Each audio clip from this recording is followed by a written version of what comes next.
Hai, Shalom. Selamat pagi. Sekali lagi kita bisa berjumpa di dalam hadirat Tuhan. Saya percaya setiap orang yang pagi hari ini bangun dan telah mempersiapkan diri, Anda akan menjadi orang yang dilawat oleh Tuhan. Karena di mana ada kerinduan, ada kehausan, disitulah Tuhan akan melawat kita lebih lagi. Karena itu setiap orang pagi hari ini mari datang dengan sebuah kehausan, kerinduan akan Tuhan. Saya percaya Tuhan akan melawat kita, memberikan kekuatan yang baru. Bahkan orang-orang yang sakit akan mengalami jamah Tuhan.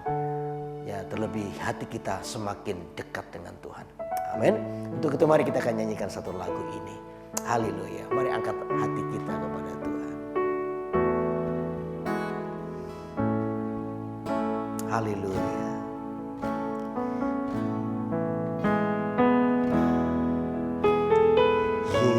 Yesus, ku cinta Kau, ku tinggikan, ku agungkan. Aku kan memuji-Mu, baik di dalam suka dan duka. Sekali lagi katakan, Yesus ku cinta Kau. Yesus, ku cinta Kau, ku tinggikan, ku agungkan. Aku kan memuji-Mu, baik di dalam suka dan duka. Sebab Kau layak, sebab Kau layak terima pujian. Sebab Kau layak terima pujian. Sebab Kau layak ku agungkan. Yesus, Raja di atas segala raja. Katakan sekali lagi, Yesus ku cinta Kau. Haleluya. Yesus, ku cinta Kau, ku tinggikan. Amin. Ku agungkan. Aku kan memuji-Mu, baik di dalam suka dan duka. Sebab Kau layak terima pujian. Sebab Kau layak terima pujian.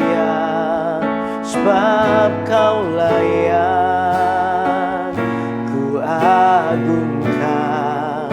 Yesus, Raja di atas segala raja. Sebab Kau layak, sebab Kau layak terima pujian.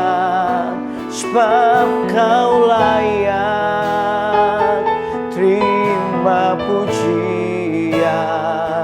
Sebab Kau layak ku agungkan.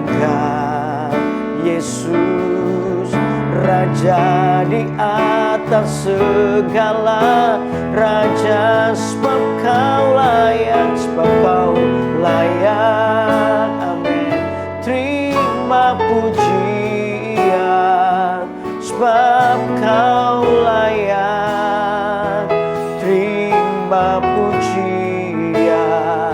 Sebab Kau layak ku agungkan. Yesus, Raja di atas segala raja. Sekali lagi katakan, sebab Kau layak terima pujian. Kau layak terima pujian, sebab Kau layak ku agungkan. Yesus Raja di atas segala raja. Sekali lagi boleh katakan sama-sama, sebab Kau layak terima pujian, sebab Kau layak terima pujian, sebab Kau layak ku agungkan. Yesus Raja di atas segala raja, Raja di atas segala raja, Raja di atas segala raja, Raja di atas segala raja. Mari kita sembah, mari kita sembah Raja di atas segala raja. Bukankah Dia yang layak disembah? Oh, haleluya. Kami menyembah, kami meninggikan Kau Tuhan, lebih dari segalanya. Kami rindu menyembah-Mu pagi ini Tuhan. Nyanyian yang terbaik kami bawa padamu, meninggikan nama-Mu Tuhan. Oh, hirala mata kandaramu. Haleluya, haleluya. Hirala mata kandaramu. Haleluya.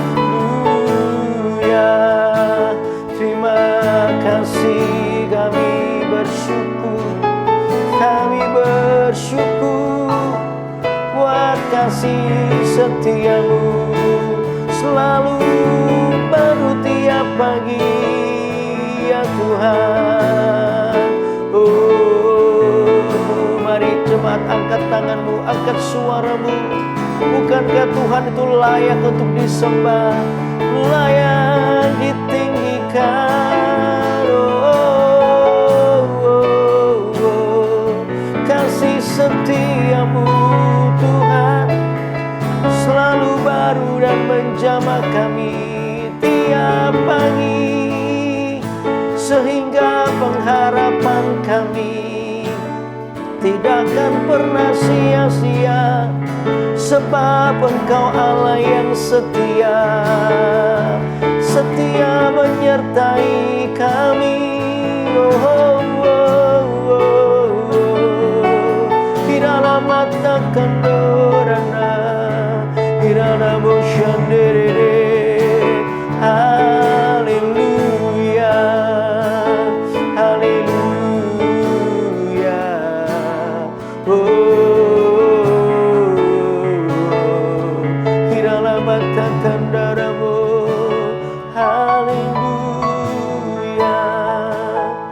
Kau yang menjamah kami, memberi kekuatan yang baru. Itu yang membuat kami tetap berdiri teguh ya Tuhan, dalam iman dan pengharapan. Kepercayaan kami padamu, sebab Kau meneguhkan setiap janji-Mu di hidup kami. Karena itu hai umat Tuhan, jangan takut menghadapi apapun, sebab yang menyertai-Mu Allah yang besar. Oh, lebih besar dari segala sesuatu ada padamu. Dia dengan kasih-Nya menjamah dan menguatkan hatimu. Thank you Lord. Haleluya, haleluya. Mari kita angkat tangan kita sama-sama. Katakan lagu ini. Yang terutama di dalam hidup ini, meninggikan nama Yesus. Yang terutama di dalam hidup ini, memuliakan namanya. Haleluya, haleluya. Saya mau cinta Yesus. Haleluya, haleluya. Saya mau cinta Yesus. Sekali lagi katakan ini. Haleluya. Yang terutama di dalam hidup ini, meninggikan nama Yesus. Yang terutama di dalam hidup ini, memuliakan namanya. Haleluya, haleluya. Saya mau cinta Yesus. Haleluya, haleluya. Saya mau cinta Yesus. Haleluya, haleluya, amin. Haleluya. Saya mau cinta Yesus. Haleluya, haleluya. Saya mau cinta Yesus. Saya mau cinta, saya mau cinta Yesus. Oh, saya mau cinta Yesus. Tuhan, ini biar pernyataan dari hati kami. Kami mau mencintai Tuhan. Dari hari demi hari cinta kami semakin besar. Kami semakin berani untuk hidup bagi Tuhan. Semakin hari kami semakin berani untuk mengambil keputusan untuk hidup di dalam kebenaran. Itu adalah sebuah ekspresi kasih dan cinta kami kepada Tuhan. Karena biar lewat kebenaran firman-Mu Tuhan, Kau terus meletakkan nilai prinsip kebenaran firman-Mu, sehingga kami kedapatan menjadi orang yang mencintai Tuhan. Terima kasih ya Tuhan, biar firman pagi ini menguatkan, mengokohkan, memberikan jalan keluar, memberikan terang buat langkah kaki kami, supaya kehidupan kami adalah kehidupan yang terus memuliakan Tuhan. Terima kasih pagi hari ini kami bersukacita boleh bertemu dengan perkataan firman-Mu. Di dalam nama Tuhan Yesus yang siap merenungkan firman Tuhan, katakan sama-sama amin, amin, amin. Wah, kita sungguh-sungguh bersyukur karena Tuhan itu Allah yang setia dan baik. Tiap kali kita memuji Tuhan, menyembah Tuhan, kata Alkitab, Tuhan itu bertakhta di atas pujian umatnya. Saya percaya hari ini waktu kita nyanyi, apalagi dengan hati kita yang sungguh-sungguh, ya, Tuhan itu bertakhta di atas pujian umatnya. Maka kekuatan yang baru, pengharapan yang baru, tuntunan Tuhan, jalan keluar itu ada di sana. Sehingga kita tidak akan pernah namanya kehilangan sebuah tuntunan ilahi buat hidup kita. Kita tidak akan pernah kehilangan yang namanya damai sejahtera di hidup kita. Justru itulah kekuatan hidup kita. Karena itu tetap semangat untuk terus berada di hadirat Tuhan setiap hari. Amin. Amin. Nah, untuk itu saudara, sebelum kita melanjutkan merenungkan firman Tuhan, mari saudara-saudara yang hari-hari dalam pergumulan, saudara bisa masukkan permohonan doa Anda di live chat yang telah terbuka, yang telah dibuka. Nanti di ujung daripada akhir acara kurenungkan firman-Mu pagi ini, saya akan berdoa buat saudara. Dan saya percaya, kita percaya Tuhan masih mendengar doa kita. Amin. Amin. Karena itu tidak boleh seorang pun yang merasa sendiri. Ya, Tuhan bersamamu. Oke, mari kita akan melanjutkan pembacaan Alkitab kita di Amsal pasal yang ke-31. Wow, sudah di akhir daripada kitab Amsal, saudara. Bagian yang kedua sekarang cukup menarik temanya, yaitu puji-pujian untuk istri yang cakap. Ya, mari kita akan baca ayat yang ke-10 sampai dengan, sebentar saya lihat ya, 10 sampai dengan yang ke-19. Oke, yuk kita baca ya. Dikatakan begini, istri yang cakap, siapakah yang akan mendapatkannya? Ia lebih berharga. Saudara, dia lebih berharga daripada permata. Hati suaminya percaya kepadanya. Suaminya tidak akan kekurangan keuntungan. Ia berbuat baik kepada suaminya dan tidak berbuat jahat sepanjang umurnya. Ia mencari bulu domba dan rami dan senang bekerja dengan tangannya. Ia serupa kapal-kapal saudagar yang jauh. Dari jauh ia mendatangkan makanannya. Ia bangun kalau masih malam, lalu menyediakan makanan untuk seisi rumahnya dan membagi-bagikan tugas kepada pelayan-pelayan perempuan. Ia membeli sebuah ladang yang diingininya dan dari hasil tangannya kebun anggur ditanaminya. Ia mengikat pinggangnya dengan kekuatan, ia menguatkan lengannya. Ia tahu bahwa pendapatannya menguntungkan. Pada malam hari pelitanya tidak padam. Tangannya ditaruhnya pada jentera. Jari-jarinya memegang pemintal. Nah, saudara, pagi hari ini kita akan banyak membahas tentang seorang istri. Tentunya ini bukan hanya untuk para wanita, tetapi juga para suami juga harus mendengar ini. Bagaimana ini juga akan mempengaruhi perlakuan kita terhadap pasangan kita. Dan dengan demikian kita bisa belajar tentang prinsip-prinsip, nilai-nilai dalam membangun sebuah keluarga. Sehingga hari ini kita belajar supaya keluarga kita ini menjadi keluarga yang kuat. Dimulai dari komunikasi yang kuat, bagaimana saling mengenal satu dengan yang lainnya. Ya, dari situlah kita akan bisa melihat kita membangun keluarga kita menjadi keluarga yang baik dan diberkati oleh Tuhan. Amin. Nah, untuk itu tema dari perenungan pagi ini adalah istri yang cakap bagian 1. Nah, karena masih ada bagian lagi, bagian yang kedua, ayat-ayat selanjutnya kita akan baca nanti, tapi di minggu depan di hari Selasa. Tapi hari ini izinkan saya menjelaskan 4 tentang kecakapan, 4 hal kecakapan seorang istri. Sehingga istri ini pertama berkenan kepada Tuhan.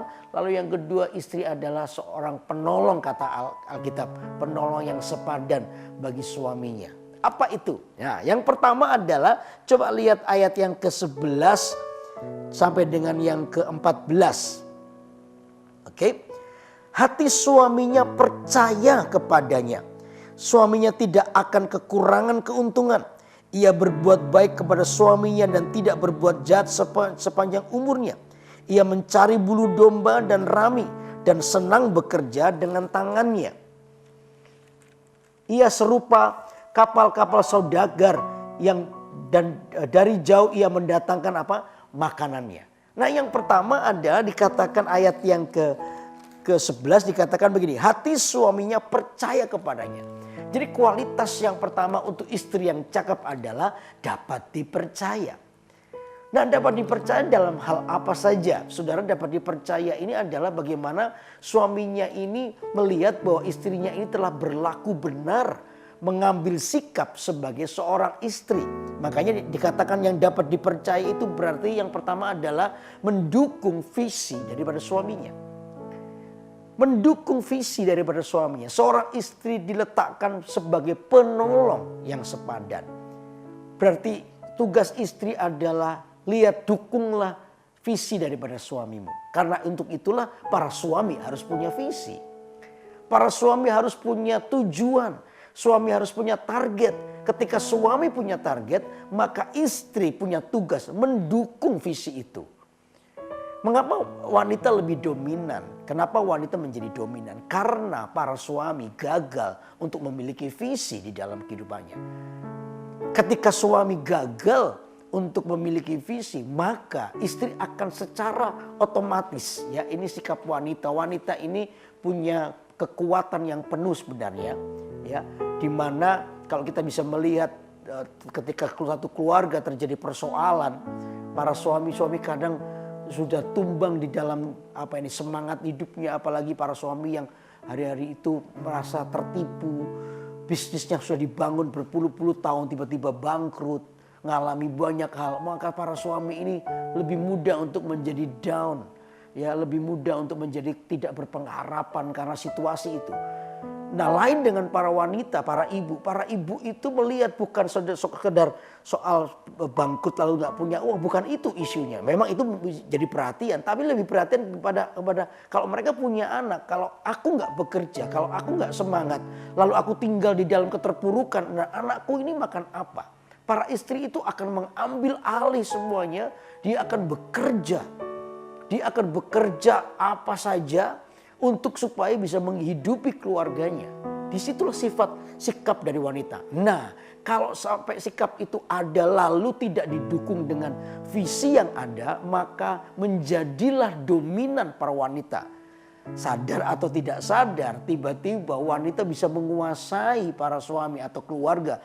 Tiba-tiba para wanita menjadi pemimpin keluarga. Karena apa? Karena suami kehilangan visi. Nah, disinilah perlu menjadi perhatian. Karena itu para wanita dukunglah suami istri, visi daripada suami Anda.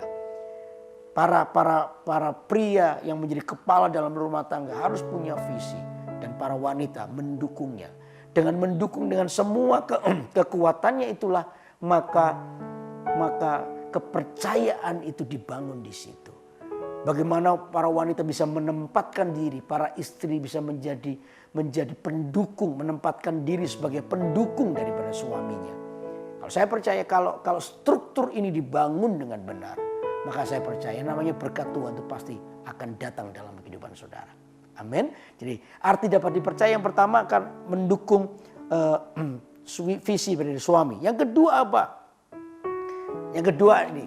Arti dapat dipercaya berarti tadi saya sudah sebutkan buat Anda. Menjadi penolong yang sepadan. Ya, penolong. Makanya inilah alasannya kenapa wanita itu diambil dari tulang rusuk. Sepadan. Bukan dari tulang leher. Ya, yang ngatur suaminya menjadi dominan. Atau tulang kaki yang seenaknya bisa diinjak-injak. Bukan itu. Tuhan itu mengambil wanita dari rusuk para pria. Ya, dengan kata lain bahwa wanita itu akan menjadi penolong yang sepadan buat suaminya. Penolong yang sepadan itu artinya apa? Penolong yang sepadan jelas kepada tadi visi yang suaminya punya. Yang kedua adalah penolong sepadan dalam apa? Di dalam kebenaran. Nah, ini juga harus selalu diingatkan. Ya, para istri, dukunglah visi dari suamimu. Tapi jangan jadi pendukung ketika suamimu tinggal dalam dosa. Artinya ini, kalau ada hal yang boleh tidak sepakat itu adalah ketika suami merancangkan sesuatu yang salah atau dosa. Para istri harus menjadi pengingat. Nah, ini disebut penolong sepadan. Mengingatkan. Ya, visi yang Anda tahu adalah salah. Ya, poin yang satu tadi visi itu visi yang benar, pekerjaan yang benar. Tapi begitu punya visi yang salah, fungsi penolong yang sepadan itu adalah mengingatkan. Jangan sepakat di dalam dosa. Yang lain dalam kebenaran, all out lah. Menjadilah pasangan pendukung yang sangat bersemangat dan pendukung yang kuat bagi suamimu. Tetapi di dalam dosa, jadilah juga tembok yang kuat supaya keluargamu diselamatkan. Halo, amin. Amin. Nah, di sini disebut penolong yang sepadan. Pendukung visi suami tetapi juga menjadi penyaring di dalam kebenaran supaya suami atau keluarga tidak jatuh dalam dosa. Ini wanita yang cakep. Yang ketiga, dapat dipercaya itu artinya apa? Yang tadi juga saya sebutkan, tidak dominan. Tidak dominan, tidak menguasai suami. Kalau sudah menguasai suami, dan apalagi maaf ya, ada beberapa wanita juga yang mungkin hari-hari ini penghasilannya lebih besar daripada suaminya. Saudara, itu adalah berkat Tuhan buat para ibu-ibu. Ya, sesuatu yang mungkin Tuhan telah tetapkan. Tapi itu tidak boleh menjadi alasan untuk Anda meremehkan suami Anda. Namanya penghargaan itu tetap ada. Selama Anda begitu masuk di rumah, maka Anda tahu di atas Anda ada seorang pria sebagai kepala dalam rumah tangga. Tidak boleh meremehkan, yang ada cuma penghargaan. Nah, dari sinilah saya percaya ketika struktur ini dibangun dengan benar, maka berkat Tuhan akan datang dalam hidup Anda. Ya, menghargai itu berarti Anda tidak meleter atau tidak suka gini loh. Kadang-kadang ada para ibu ya minta maaf. Kadang-kadang mungkin saking jengkelnya, kepahitan sampai akhirnya suka menceritakan kekurangan, kejelekan suaminya kepada orang lain. Mengumbar aib suaminya. Sehingga itu menjadi celah bagi iblis untuk justru mencuri berkatmu. Karena apa? Istri itu sebagai penolong tidak menjadi penolong. Menjadi perongrong, bahkan mungkin penodong. Ya. Akhirnya sesuatu yang harusnya Tuhan letakkan itu menjadi sesuatu yang harus terjadi dan harus dilakukan tiba-tiba terbalik. Karena apa? Sebuah sikap yang tidak dapat dipercaya. Untuk itu biar pagi hari ini para ibu-ibu jadilah wanita yang dapat dipercaya. Amin. Amin. Nah, itu yang pertama. Jadi kecakapan yang pertama adalah dapat dipercaya. Lalu yang kedua apa? Coba lihat ayat yang ke-15 sekarang. Loncat ayat 15. Nah, ia bangun kalau masih malam. Tadinya masih gelap ya. Lalu menyediakan makanan untuk seisi rumahnya. Dan membagi-bagikan tugas kepada pelayan-pelayannya perempuan. Wow. Kecakapan wanita menurut Alkitab ya ayat 15. Yang kedua adalah berlaku sebagai manajer dalam rumah tangga. Dalam rumah tangga ada pemimpin yang namanya pria, suami. Dia adalah seorang nakoda, pemimpin yang membawa pada visi mau kemana rumah tangga ini. Ya, di mana dia sebagai imam berdiri dan dia sebagai seorang pemimpin nakoda. Tapi ada yang satu tugas manajer yang mengatur. Pria itu tugasnya mengatur hal yang jauh ke depan, visioner. Keluarga ini mau dibawa kemana, anak-anak ini mau kuliah apa dan lain sebagainya. Para pria memikir bagaimana mengumpulkan uang tabungan untuk mungkin nanti beli rumah ya ke depan. Mungkin 10 tahun lagi harus punya rumah, harus punya mobil dan lain sebagainya. Pria mulai mengatur itu dengan baik. Itu visinya. Ya, nanti umur sekian saya harus punya rumah, umur sekian perusahaan saya harus jadi dan sebagainya. Itu pria.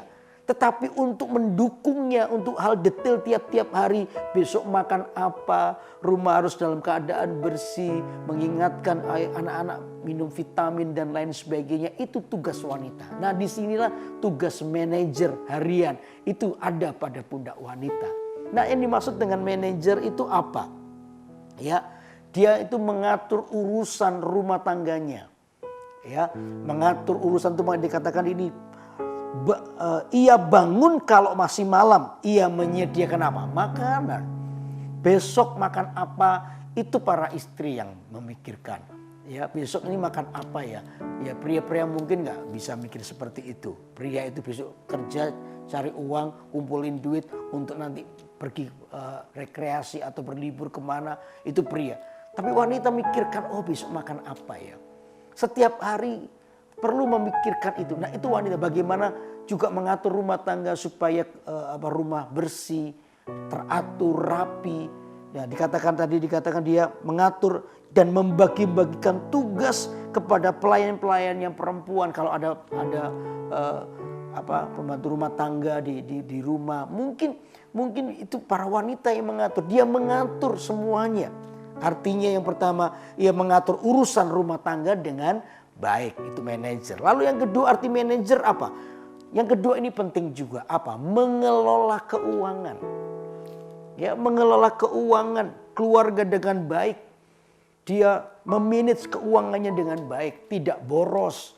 Tapi tiap kali dia dapat uang belanja, uang belanja bulanan dari suami atau untuk istri-istri yang tidak bekerja, atau dengan kesepakatan uang untuk mengatur makanan kehidupan rumah tangga selama 1 bulan. Istri ini bisa mengatur dengan baik. Ya, mengatur dengan baik. Dia bisa menghemat, ya, tidak boros, belanja seperlunya. Itu beda banget, saudara. Ada orang yang pelit dengan orang yang boros sama orang yang belanja seperlunya, itu beda banget. Kalau orang boros ya yang nggak perlu dibeli, ya yang belum dibutuhkan dibeli. Makanya sebelum akhir bulan uang sudah habis. Ditanya suaminya belanja apa, aduh nggak tahu ya, kok tiba-tiba habis. Nah, model kayak begini ini bukan manajer yang baik. Manajer yang baik dia tahu uang itu pergi kemana. Dia bertanggung jawab untuk mengelola keuangannya. Dia tahu uang ini lari kemana aja. Dia bisa mempertanggungjawabnya dengan baik. Ya, itu boros tadi. Belanja tanpa sebuah perencanaan. Beli aja pokoknya, belum habis bulan uangnya habis. Akhirnya ya suami pasti bingung, kok habis buat apa, dan tidak ada laporannya, tidak tahu di uangnya lari kemana aja. Nah, itu akan jadi sumber konflik juga. Yang kedua, pelit, terlalu pelit. Waduh, pelit ini uangnya diatur demikian pelit sampai akhirnya anaknya kurang makan, kurang gizi, ya. Akhirnya terjadi sesuatu yang kurang karena apa? Karena terlalu pelit. Nah, yang betul adalah ini loh, membelanjakan secukupnya. Kata secukupnya itu bisa banyak, bisa sedikit. Anak misalnya punya anak baby. Ya, dulu saya, sekarang anak saya sudah besar-besar. Ya, saya tahu sih susu kaleng yang berapa itu ya, 800 gram itu, ya itu dulu nggak, sekarang itu jauh lebih mahal. Ya, itu untuk anak bayi mungkin sekitar 5-6 hari baru habis. Ya, karena 5-6 hari habis, ya saya harus stok banyak karena itu kebutuhannya banyak. 1 bulan bisa berapa ya? Bisa mungkin 6-7 kaleng. Karena itu kebutuhannya yang segitu banyak. Saya nggak mungkin separuh gara-gara pelit ngirit ya, karena memang kecuali kalau memang keuangannya terbatas ya sudah diatur dengan baik. Tapi kalau ada, saya nggak mau tiba-tiba oke, saya beliin 2 kaleng saja untuk 1 bulan. Selebihnya nanti air putih atau apalah terserah. Ya, anak saya tidak akan sehat. Ya. Tapi saya harus beli secukupnya karena itu kebutuhannya banyak, ya saya beli banyak. Tapi kalau kebutuhannya cuma sedikit, ya berilah seperlunya. Ini namanya mengelola. Kita bisa tahu mana yang perlu dan mana yang tidak terlalu perlu, mana yang tidak perlu. Ya, jadi kita bisa mengatur. Nah, ini tugas wanita untuk mengelola itu, sehingga dengan demikian orang ini disebut manajer yang baik. Nah, itu tugas wanita. Oke? Oke, lalu yang berikutnya apa? Manajer itu yang ketiga, mengatur urusan anak. Nah, tadi saya sudah disebut mengatur urusan anak dan membagi tugas pelayanan. Pelayan-pelayannya maksudnya. Ya, makanan sehari-hari, anak sekolah. Ya, bukan berarti secara ini pria tidak boleh begitu. Ya, pria boleh. Ya, bukan jadi batasan. Oh, ini tugasnya wanita, enggak begitu juga. Tapi Alkitab mengajar kita, ya, wanita itu sebagai manajer. Sehingga urusan rumah tangga itu bisa berjalan dengan baik. Oke, itu yang kedua. Lalu yang ketiga apa? Yang ketiga, coba 16, ayat 16. Ia membeli sebuah ladang yang diingininya, dan dari hasil tangannya kebun anggurnya ditanaminya. Wow, ini luar biasa. Yang ketiga ini adalah pintar bekerja. Artinya pintar bekerja itu apa? Ya, yang pertama adalah artinya ini, bisa menggali potensi di dalam dirinya tanpa merasa, ini penting. Bisa menggali potensi di dalam dirinya tanpa merasa lebih baik atau lebih hebat dari suaminya. Itu seorang wanita. Pandai bekerja adalah seorang yang bisa menggali potensinya tanpa harus menjadi dominan. Apalagi dalam situasi pandemi yang seperti ini. Banyak para suami, saya banyak sekali menerima WA yang tahu nomor saya atau di Instagram di DM itu, bahwa banyak yang mengalami persoalan, khususnya para pria. Ibu-ibu juga ada, tapi banyak para pria. Kalau pria lagi ngechat ke saya untuk minta didoakan, mereka adalah urusannya pekerjaan. Bagaimana mereka mengalami kebangkrutan, bagaimana mereka down karena situasi pekerjaan yang sulit hari-hari ini, dan lain sebagainya. Nah, ketika saya mulai berdoa dan lain sebagainya, ada juga yang beberapa mereka yang memberitahukan, Pak, puji Tuhan, ya istri saya membantu.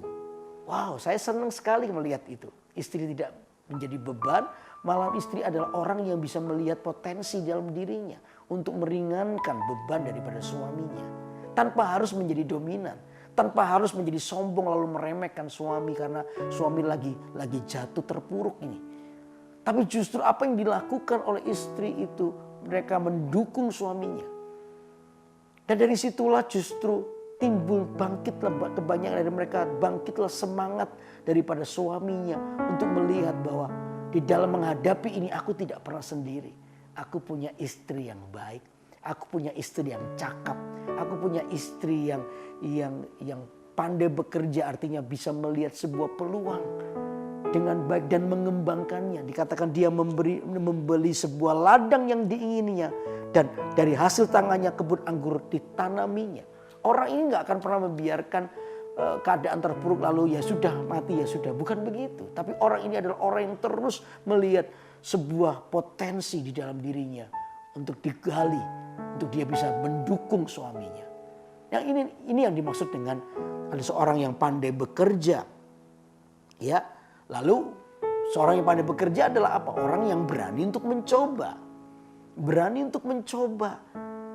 Ya, saya menemukan para istri-istri yang hari-hari ini ketika suaminya sudah kehilangan pekerjaan, mereka mencoba untuk apa? Bikin makanan, ya bikin masakan, lalu mencoba untuk mempromosikannya supaya datang PO banyak, dan ternyata ketika orang mencoba tidak sedikit yang berhasil, tidak sedikit yang ternyata bisa mencukupi kebutuhan rumah tangga. Maka paling tidak makan sehari-hari tidak tertinggal. Karena apa? Dari usaha itu Tuhan itu memberkati sebuah kerajinan. Karena itu istri yang cakap, lihatlah potensi dalam hidupmu. Beranilah untuk mencoba. Mungkin Pak saya belum pernah coba. Ya, coba. Saya percaya ketika Anda mencoba, apalagi dengan motivasi yang murni, masih ada tangan Tuhan untuk memberkati hidup kita. Amin. Masih ada tangan Tuhan yang menolong hidup kita. Sekalipun mungkin Anda merasa masakanmu kurang enak, tapi percayalah ada mujizat Tuhan. Saya ini pernah konseling sama ada seorang ibu-ibu datang kepada kami, suami istri, lalu dia menceritakan keadaannya. Nah, waktu itu saya ada di Manado. Ya karena dia lagi ngalami persoalan, secara ekonomi juga ngalami masalah.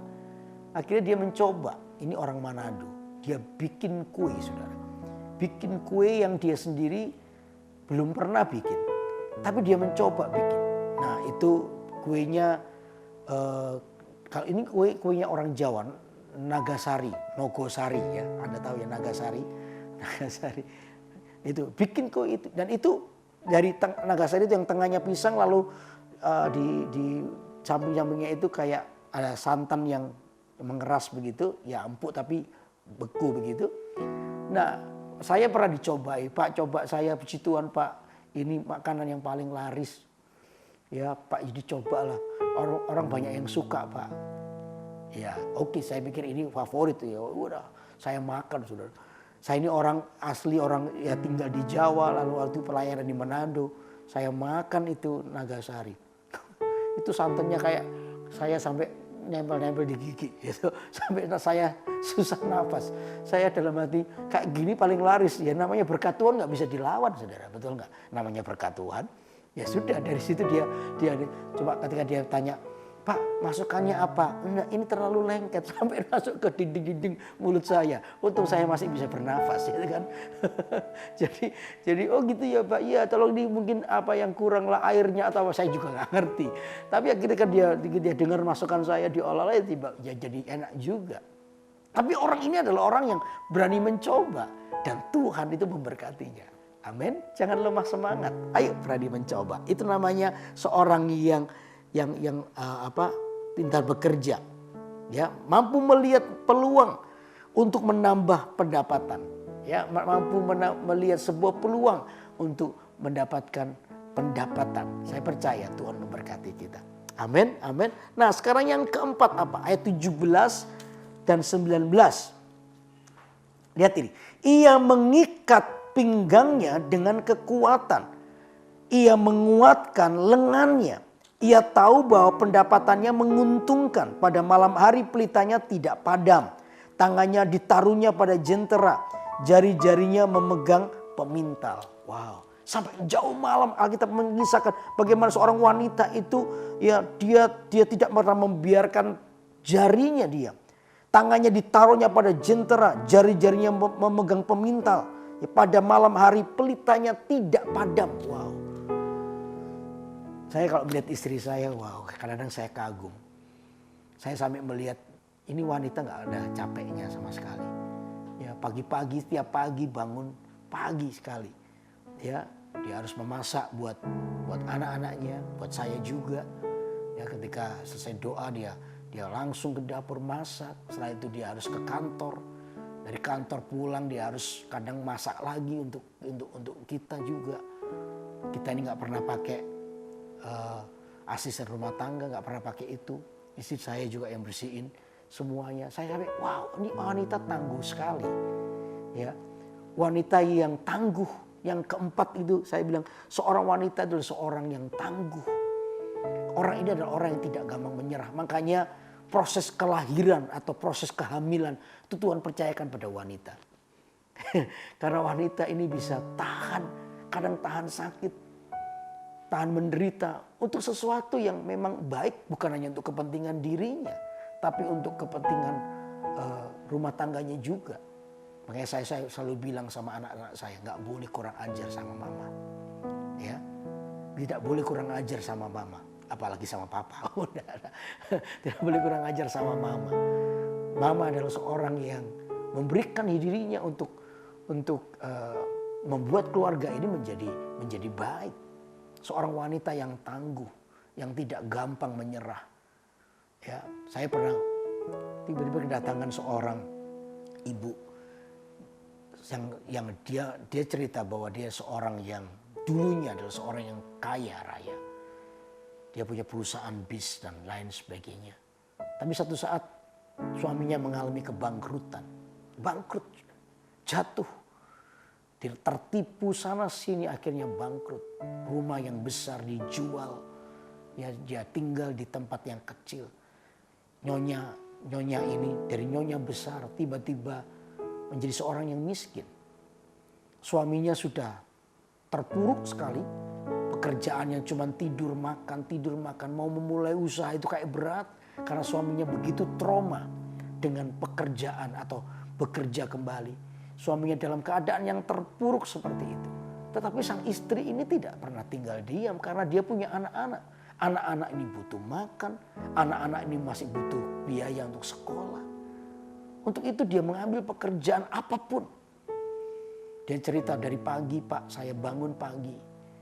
Saya belanja, ya, saya belanja, lalu setelah pulang itu saya pergi ke 2 atau 3 rumah, saya lupa 2 atau 3 rumah untuk membersihkan rumahnya.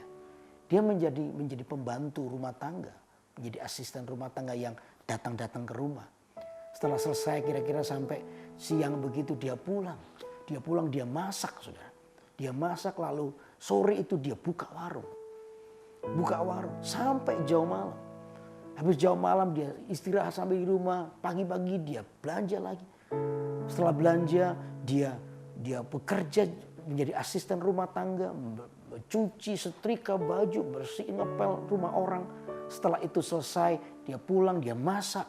Sore dia buka warung, tiap hari seperti itu. Sementara suaminya lagi terpuruk. Tapi istri ini luar biasa. Dia bilang, Pak, sekalipun hari ini suami saya tidak menghasilkan, tapi saya tidak berani meremehkan suami saya. Saya doakan suami saya kasih kata-kata dorongan buat dia. Makanya ketika mereka ketemu dengan saya, suaminya bilang, Pak, saya bersyukur istri saya adalah istri yang cakep. Gara-gara apa yang dia buat, saya mengerti betapa hidup ini tidak boleh hanya diisi dengan merasa gagal. Karena kita ini punya Tuhan yang mampu untuk memberikan sebuah pengharapan baru. Saya bilang, Ibu, untuk itulah ibu ini ada. Untuk itulah ibu ini diberikan sebuah kekuatan, ketangguhan oleh Tuhan. Untuk supaya ibu ini menjadi penghiburan, menjadi penolong yang sepadan bagi suamimu. Dan saya percaya anak-anakmu akan bangga dengan kamu. Oh, anak-anakmu akan kagum dengan kamu. Karena apa? Dengan apa yang engkau buat hari ini. Saya berdoa, saya mendoakan dan sungguh-sungguh hari-hari ini saya mendengar bagaimana berkat Tuhan atas kehidupan keluarga ini. Ibu ini gak perlu lagi berjualan warung, gak perlu lagi menjadi asisten rumah tangga beberapa rumah tangga, beberapa keluarga, gak perlu lagi karena suaminya telah diberkati dengan pekerjaan baru. Dan saya melihat rumah tangga ini sekalipun di dalam persoalan tetap menjadi keluarga yang harmonis. Karena apa? Setiap orang, baik suami atau istri, setelah itu telah melakukan tanggung jawabnya dengan baik. Dimulai dari istri yang cakap. Wah, saya kalau melihat seperti ini saya kagum. Saya bangga, saya kagum dengan para wanita. Termasuk dengan mama saya. Mama saya seorang yang bekerja keras sampai hari ini. Ya, saya masih hidup dan saya begitu bangga memiliki mama seperti itu. Saya percaya ini juga menjadi kebanggaan kita. Amin. Karena itu para istri-istri, ayo jadilah istri yang cakap di dalam kehidupan Anda. Ya, yang pertama tadi adalah istri yang dapat dipercaya oleh suaminya, dapat dipercaya oleh anak-anaknya. Lalu yang kedua, manajer dalam rumah tangga. Dia bisa mengatur rumah tangganya, urusan makanan lah, ya, keuangan lah, urusan anak-anak. Mungkin kalau ada asisten rumah tangga di rumah, dia bisa mengatur dengan baik. Lalu yang ketiga adalah seorang yang pintar bekerja. Seorang yang bisa melihat sebuah peluang atau melihat potensi dalam dirinya. Tidak mudah menyerah dengan situasi. Oleh karena dia bisa melihat potensi. Dan dia berdiri sebagai penolong yang sepadan bagi suaminya. Lalu yang keempat adalah seorang yang tangguh. Ya, tidak mudah dikalahkan. Saya percaya iblis itu paling susah menipu orang yang tangguh. Orang yang tidak mudah menyerah dengan keadaan itu membuat iblis itu frustrasi. Mari kita buat iblis frustrasi dengan hidup kita. Kenapa?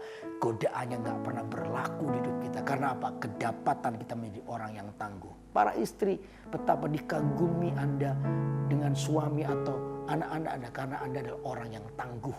Orang yang tidak pernah mudah menyerah dengan situasi. Dan Anda telah berlaku sebagai penolong yang sepadan bagi suamimu. Amin. Amin. Biar sharing firman Tuhan ini menguatkan Anda para istri. Ya, juga para suami. Lihatlah istri Anda. Bagaimana apa yang mereka lakukan. Dan sungguh-sungguh kata Alkitab. Biarkan suami itu kasihilah istrimu. Ayo cintai istrimu. Saya ini pernah berpikir. Karena saya ini gak pernah menjadi asisten. Saya gak pernah punya asisten rumah tangga maksudnya. Ya, saya coba mikir begini ya. Waktu anak-anak saya kecil, oke, saya tak jadi istri saya. Coba meramut pekerjaan-pekerjaan dari istri. Pagi saya kerja, pel semuanya. Waduh, lalu saya belajar masak, mungkin saya ngatur anak saya. Ya, istri saya yang keluar gantian begitu. Saya mulai mikir nanti masak ini, waduh saudara. Ya baru 2-3 hari mungkin ini pinggangnya bisa copot. Ya saya bisa kok berat jadi ibu rumah tangga. Ya saya coba lihat itu gak gampang. Ya karena itu para suami, ayo cintai istrinya. Ya, cintai istrimu. Karena apa yang dilakukan itu sungguh-sungguh menolong hidupmu. Amin. Amin. Jadi biar perenungan firman Tuhan hari ini boleh menguatkan baik para istri Anda diteguhkan, dikuatkan, atau para suami berlakulah yang baik. Dengan demikian keluarga Anda akan diberkati oleh Tuhan. Karena apa? Keluarga Anda menjadi keluarga yang benar strukturnya. Ya, para suami kasihlah istrimu dan istri-istri tunduklah pada suamimu. Dari situlah maka berkat Tuhan akan dicurahkan buat hidup Anda. Amin. Amin. Mari kita datang kepada Tuhan. Ayo kita datang kepada Tuhan. Mari kita bawa hati kita kepada Tuhan. Haleluya. Haleluya. Haleluya. Saya mau cinta Yesus. Haleluya. Haleluya. Saya mau cinta Yesus. Haleluya. Haleluya. Saya mau cinta Yesus. Haleluya. Haleluya. Saya mau cinta Yesus. Haleluya. Haleluya. Saya mau cinta Yesus. Haleluya. Haleluya. Saya mau cinta Yesus. Pagi hari ini saya mau berdoa untuk keluarga demi keluarga yang hari-hari ini Anda mengalami sebuah persoalan dalam rumah tangga. Mungkin komunikasi yang hari ini sudah mulai hancur karena persoalan yang Anda alami. Saudara, jangan izinkan iblis mengambil keuntungan dalam apapun yang Anda alami hari-hari ini.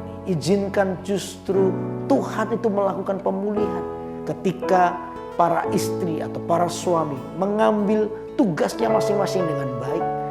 Para istri, jadilah istri yang cakap. Dukunglah visi suamimu. Jangan meremehkan. Jangan membuat suamimu ini merasa tidak dihargai. Tapi biarkan Anda menjadi seorang penolong yang sepadan, kata Alkitab. Para suami, jadilah orang yang mengasihi istri. Istri itu bukan sainganmu. Jangan menjadikan istri menjadi saingan. Ketika istri berhasil, Anda cemburu, Anda marah, Anda tidak suka. Karena Anda merasa tersaingi. Jangan. Justru belajarlah untuk memberikan sebuah apresiasi buat istrimu yang hari-hari ini sudah berjuang untukmu. Kasih dia. Nah, kalau dua hal ini bisa seimbang, saya percaya iblis tidak akan pernah mampu untuk mengalahkan kekuatan Tuhan di dalam rumah tangga Anda. Sekalipun hari ini Anda dalam polemik persoalan ekonomi, itu tidak akan membuatmu jatuh. Karena apa? Dua ini saling menguatkan. Apalagi didukung dengan anak-anak yang sepakat, oh keluarga kita akan menjadi keluarga yang tetap kuat di tengah situasi persoalan yang berat. Karena itu saudara, biar pagi hari ini ayo kita datang kepada Tuhan. Kalau ada hal yang perlu diakui, kesalahan, mungkin ada kesombongan diri, ya gengsi yang kita tidak pernah mau akui, sehingga itu membuat keretakan dalam rumah tangga terjadi. Saudara, pilihlah untuk menjadi rendah hati. Pilihlah untuk mengambil keputusan untuk saling mendahului, memberi hormat, kata Alkitab. Dengan demikian rumah tanggamu akan aman. Sekalipun dalam persoalan, tetapi ketika ada kesepakatan di dalamnya, maka ada jembatan mujizat sedang dibangun di situ. Dan saya percaya sebentar lagi mujizat akan datang dalam hidup Anda. Amin. Amin. Karena itu pagi hari ini saya mau berdoa buat keluarga-keluarga yang mungkin sedang mengalami keretakan di dalam hubungan. Atau mungkin ada beberapa keluarga yang sudah hampir mengambil keputusan untuk bercerai. Saudara, please, jangan batalkan Karena justru ketika Anda mulai membangun rumah tanggamu kembali dengan cinta, dengan sebuah kerendahan hati, maka justru disitulah pintu, namanya pintu berkat Tuhan akan dibuka dalam hidup Anda. Amin. Nah, tentu saya mau berdoa buat saudara. Sebelum saya akan doakan semua permohonan doa yang sudah masuk, saya mau berdoa buat Anda khusus untuk keluarga ini. Kalau Anda adalah orangnya, baik Anda suami atau seorang istri, atau mungkin hari ini suami istri, ya Anda bisa bergandengan. Mari kita bawa hidup kita kepada Tuhan. Saya akan berdoa buat saudara. Tuhan, hamba berdoa sekarang pagi ini. Aku berdoa minta anggur yang baru mulai mengalir di dalam rumah tangga demi rumah tangga, keluarga demi keluarga. Tuhan, pulihkan hubungan kami. Seperti pagi hari ini firman-Mu mengajar kepada kami. Sekalipun ini banyak bicara soal istri yang cakep, tapi juga ini menyentuh sikap dari seorang suami. Supaya ketika sikap yang benar ini dipulihkan, maka yang namanya rumah tangga akan kuat kokoh.